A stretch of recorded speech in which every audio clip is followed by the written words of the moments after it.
We'll start off this project. I'll introduce myself. I'm Colin, I'm Alex. I'm Rosemary. I'm Chris. and we were going to talk about how social media affected us at a young age, how early we were introduced, the positives, negatives, and all that kind of stuff. So I started out by looking up when a bunch of social media platforms came out. Instagram came out in October 2010. Snapchat was September 2011. Facebook was February 2004. Twitter was sometime in 2006. And Vine was January 2013. And TikTok, when it was rebranded, was 2017 internationally. So I'm 22. I was born in the year 2000. So most of this stuff I came into late. The only real ones that I remember starting out when it came out was probably Snapchat and Vine. I was back in like 6th grade. Me and my friends would use it and stuff like that. But what about you guys? So for me, I got a Facebook when I was in like 5th, maybe 6th grade. That was back in 2008, 9, one of those years. And then I also was like very early on in Vine also. Snapchat I got more later in high school. Instagram I got pretty late on, and same thing with TikTok. So the first ever social media account that I made was probably Facebook, and it was mostly to communicate with my family. Most of my extended family's in Mexico. Then after that, I think I made a Twitter, and I never really used it. I was just on it for fun. I guess I made a MySpace too for fun, but I didn't even know how to use it. Snapchat I mostly used to communicate with my friends back then. I mostly use Instagram now. I also started with MySpace. Like that was like OG back in the day. And then my brother was like in college at the time that Facebook came out. So I was like one of the first people in my age group that had one because he was like, "Oh, you need to get one."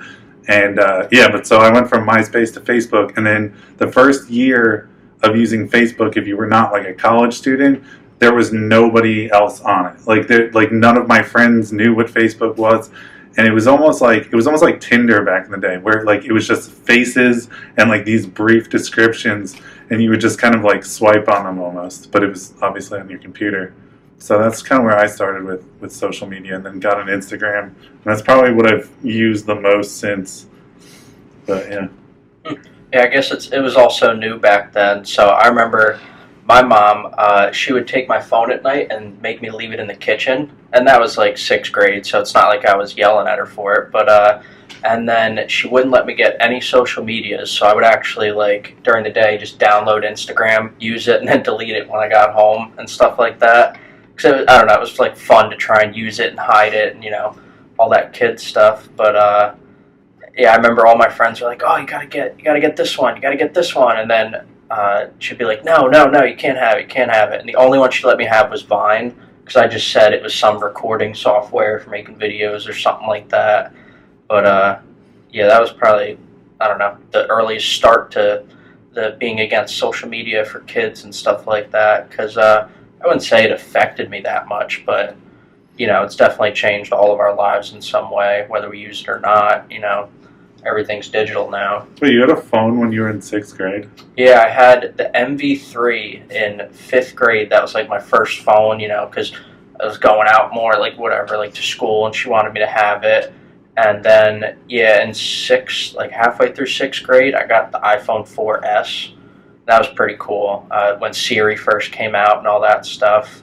But she'd make me keep it in the kitchen at night, like 7 o'clock. I'd have to put it down, stuff like that. I remember my first phone, which was the HTC, and it was like a little slide phone. I thought it was so cool because I had the little keypad and everything. Yeah. For me, my parents weren't like. My mom was like hesitant for me getting a Facebook because I was in like 5th or 6th grade when I got it, and like I was very young, so it's understandable. But after that point, once I got into middle school, like I had Vine right when it came out. She didn't really care about that. That was more for like the memes, anyways. So it's not like we're like putting ourselves out there, unless if you do that. I feel like my parents didn't really know much about social media, so they didn't really give me like limits on it. So I did whatever when it came to social media. I didn't like go extreme, but like I had my little social media accounts, and I'm guessing my mom didn't even know how to use them or anything, so I was allowed to have them. Yeah, and then one day all the Facebook moms came out. Like Yeah. they see one article, and that's the end of the world. You're never. Too. Yeah, I remember Yeah. when my mom asked me to make her a Facebook account. I was like, okay, I'm Mhm. just getting into it now. Yeah, and then they'll read those crazy articles. Oh, Snapchat causes cancer. Don't let Yeah. your kids see it. Stuff like that. It's they believe the craziest thing. But I mean, there was TikTok, that whole China watching us dilemma, and remember Snapchat back in the beginning. I mean, they still do it. They save every picture ever taken on that device. So there's obviously some sketchy stuff that maybe kids shouldn't have it at an early age. Stuff like that. I do think social media could be used for good too, though, because like, at least for me, I don't use social media the way a lot of people use it. Like, I don't really follow a lot of my friends or people I know. I'll follow like things that interest me. So I have like many different Instagram accounts where like I'm really into food, so I'll follow different food accounts, look at what different chefs are doing, different foods around the world. Same thing with like movies, follow different directors, different like movie facts, stuff like that. So like for me, I use it almost as like inspiration, motivation, and entertainment instead of actually like the social aspect of it. Yeah, I'd say I use it mostly for entertainment.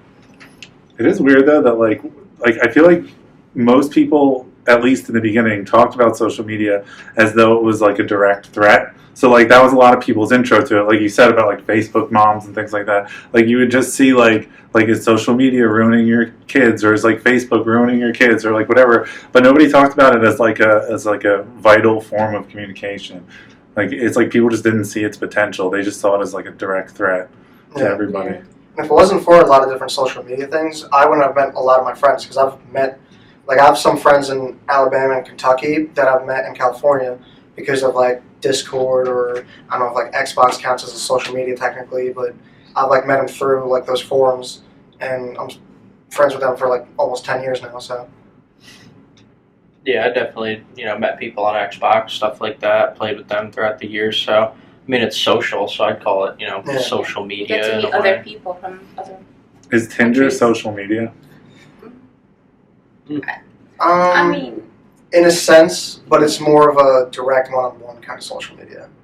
But like, why would it have to be more than that? Well, it is like one-on-one conversation. Like, so I think it could be like you swipe and then you start talking. So it's like you start talking on any other social media too. Yeah, true. It's just like this status symbol of it, I guess. Like if you have 1,000 followers, Tinder doesn't have that. No one else sees your likes or swipes or anything like that. But it's definitely a communication. Yeah, because I noticed YouTube is kind of like, in a sense, going in that direction because they didn't get rid of the dislike button, but they got rid of like you being able to see how many people dislike a video. So it's like very interesting.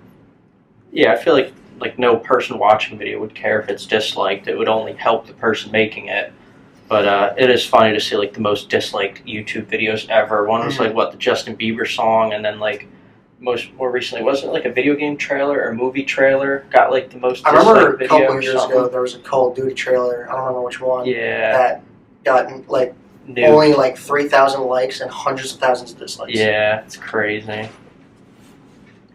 Yeah, but what about anything else you guys got? When you go on social media, what do you guys usually like use it for? Because I gave my examples of like food and that stuff. I mostly used to like to connect with my friends since most of them are in college. I know what they're up to, what they're doing. We talk a lot through there. Just update life. I feel like because it started with like things like Friendster and MySpace and Facebook and stuff, it started as like connecting with your friends, and then like through Instagram and everything like that, it became like a way to market yourself. Like I wouldn't be able to book shows for bands that I'm in if it wasn't for Instagram. Like nobody's looking at flyers on the street anymore. You just have to bombard people with like constant like virtual flyers and things. But the thing we were talking about, like meeting people on there, like most of my relationships, like in the last 10 years, have been formed, like people I've dated and things like that. And then like just people all over the world. Like I have a friend from Mexico that I talk to like all the time, and it's like I don't know how we ended up in the same like algorithm. Like I don't know how we ended up there, but it's like that brought us together. I don't know. I think social media is very interesting for that very fact. So if we were of age of having kids like right now and they were in middle school, would you let them go on social media? Any of them? One of them? None of them? In middle school, I would let my kid. I would let him use like TikTok, Instagram, Snapchat. 'Cause Snapchat's really just like mainly just who you're friends with for the most part, and then Instagram, I would let him go on it too. Same thing with like honestly, really any of the social medias. But if they were in elementary school, that's when I would be restrictive because, like, one, there's a lot of creeps on the internet, but also like it's a child, so they should like live more private life, and a lot of kids are more susceptible to falling for other people's beliefs and not like because they're very gullible in a sense. So like they'll see something on like I don't know Facebook, and then they'll take that as a fact and keep that for the rest of their life, or they might make a post and someone of them might bully them on like the way they look or something like that, and you don't want that getting to them at such a young age. Mm-hmm. I just think that like social media, like it's inevitable at this point. Like that's where things are going, at least for the time being. So I think that like they should teach more like social media literacy classes. So like understanding things like what fake news is or how to avoid certain types of unsavory people or whatever. But like also just like this is the future of like people's like job markets and things. Like there's so much in like marketing, and like if you have like any sort of talent, like that's the way you're gonna need to get yourself out there. So I think to say that like I'm gonna withhold that from them, it just doesn't make any sense to me. Like it's just such an important like means of communicating nowadays that like I don't know. I just feel like anyone who thinks that like you can just starve people of that forever, it's just not gonna play out well.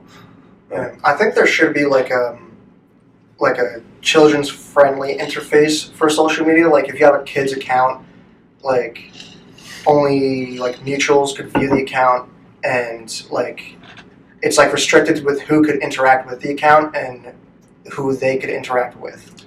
There are things like that, and then they get like hacked by like creeps and stuff, and they go in there and they take all this information. But it's like, how do you monitor that and also like give people the freedom to communicate within those? Yeah. Because it's like, are we limiting free speech at that point? Like, if they say something that's not like particularly great, like, are they going to now get in trouble for that solely because we have to monitor them to keep away like certain people? And also, like, by the time we have kids, like, the way we used to be like, oh, like, I want to go to, like, the playground because that's where everyone goes, or, oh, I need, like, a flip phone because that's how everyone's texting, and, like, right now it's probably all the kids are on social media, so if you're not letting your kid on social media, they're kind of being left out of the group. Yeah. Yeah, like, I feel like my little sister, she's, like, 10 years old, and she already has, like, an iPad and a phone. But, like, I do watch what she's doing. I don't know if my mom watches her, what she's doing, but, like, all her accounts are private. I had to make sure and everything. It's a little sad. So, you know. She uses social media? I know she has TikTok and YouTube, and that's it. That's all I know that she has. Yeah, I mean, my mom tried stopping me early. I still did it anyway. So it's like you can only do eventually so gonna do much. it, yeah. It's just, is it on the parents to teach their kids how to navigate social media, or should it be in schools, online? The siblings. The siblings? Yeah.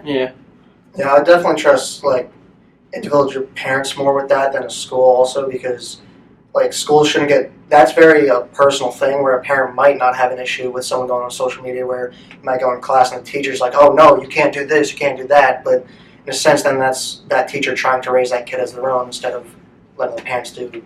Yeah, the grade schools are so far behind anyways with all this kind of stuff, so they don't really care at this point. It's weird though that it hasn't picked up more, because like when I was a kid, I remember being in like computer classes, and that was like in the 90s. So it's like at least they had the foresight back then. So it's like, why are they not doing it with social media? Like, why are they not taking that seriously? I don't understand. But I do think that they should like teach in conjunction with the children, but also teaching the parents, because if you have a bunch of uninformed parents telling their kids how to use social media, like what are they going to do? Like what are they going to tell them? Yeah. Well, I think that's the difference between like our generation and like our parents' generations. They never had a social media, and we do, so we know what it's like to use it and to experience it, so we can teach that to our kids when they start using it.